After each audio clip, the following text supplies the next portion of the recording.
Hey nerds, let's talk about Railjack and why it failed again. So as we already established in the last videos, my name is Swag and today I'm not making a random video on Warframe.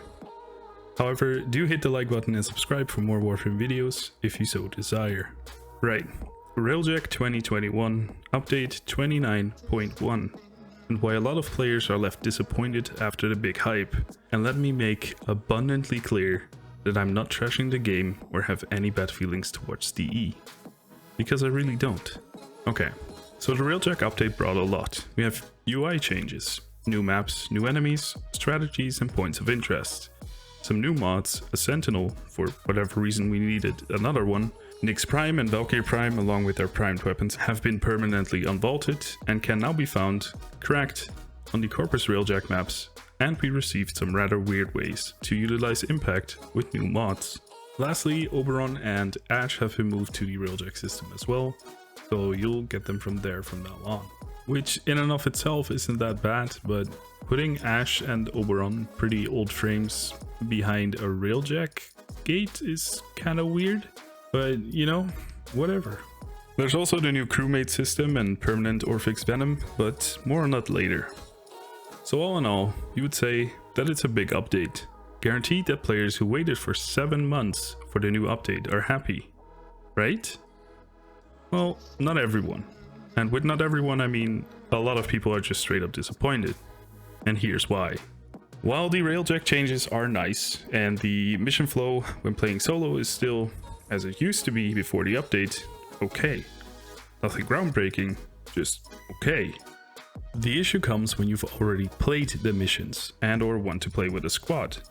As is Warframe tradition, the PC Tenno yet again have to test the beta update for console players, meaning that lobbies can't be found, take too long to establish, people get host migrated 5 minutes into the mission, and a whole host of other issues.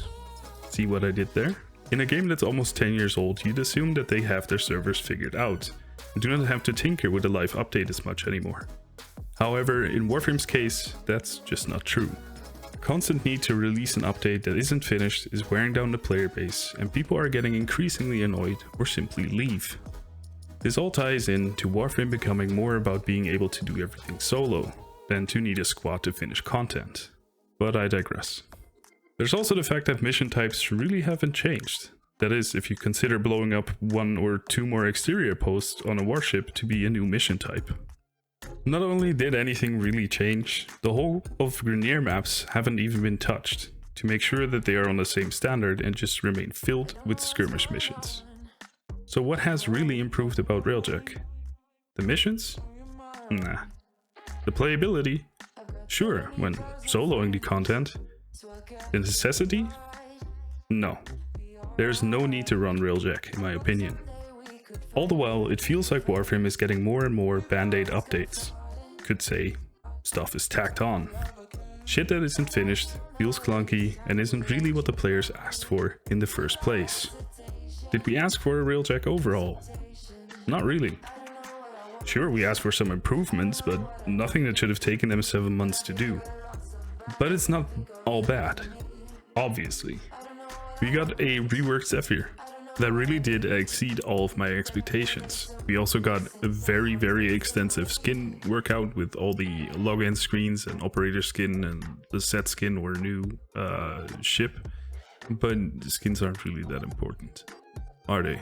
Good UI changes and overall some smaller quality of life improvements when it comes to modding and getting your Railjack ready. Even though seeing that having to format your ship makes me cringe, it is somewhat of a solution. But, and a big but at that, there are more pressing issues. We are coming up to Call of Tempestari, while the new war hasn't even taken place yet. We've had the prologue, Scarlet Spear and Orphic's Venom. 1 is just a series of cutscenes with some weird lore that is still disconnected. 2 and 3 are events that did have some recognizable features of a war starting.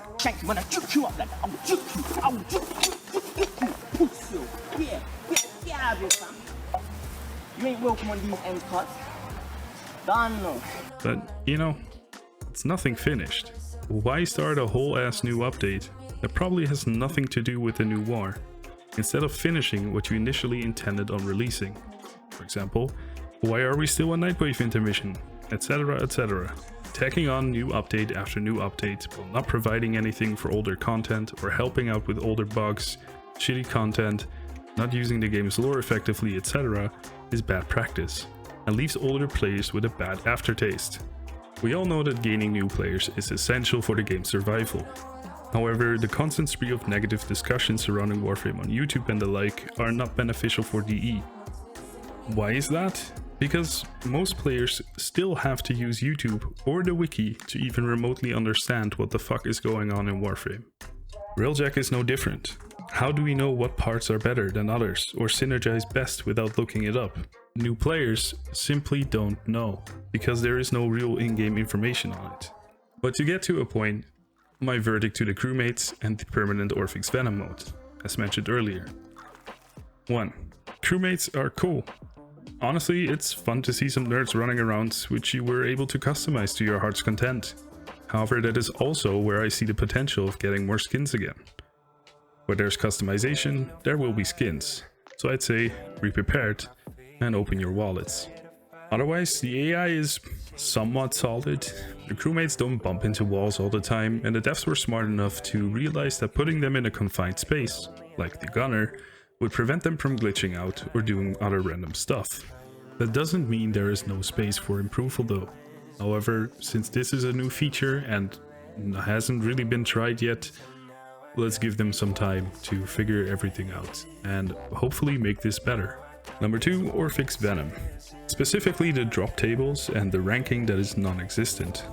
So our hope was that Orphix Venom would be the new arcane run. Specifically because they were fairly easy to get with the first run of Orphix Venom, which was the event. However, after looking at the drop tables and chances, I can honestly say, just run Eidolons. It's not worth spending the amount of time on Orphix Venom, because the drop chances are stupidly low, and the drop table other than the arcanes are just flat out boring. I also mentioned ranking. Why did they remove the ranking? There is no need to remove it. Have some sort of competition feeling when you're doing Orphix Venom that would give the player some incentive to actually play it. But with shit drop tables and chances and no ranking system, there's just no need to play Orphix Venom at all. Sad to see that a somewhat fun event goes down the drain like this. I would have thought that DE understood what we wanted from drop tables by now, but I stand corrected. Now let me know what your opinion is on the Railjack update. Do you enjoy it, or like me, do you think it's unnecessary? Write your answer in the comments below. As always, like and subscribe for more videos, and join the Discord for more of Warframe and other discussions. Also, a warm welcome to all new subscribers. I hope you enjoy my shitty videos, and I'll see you on the next one. And I also almost forgot to mention that the next Why Warframe Sucks video is being worked on. It takes a lot of, let's say, investigating to get everything right, and yeah, it just takes a while. So stay tuned. I hope to get it finished by next month, but otherwise we'll just see how it goes. I don't pressure anything into being made. So yeah, that later.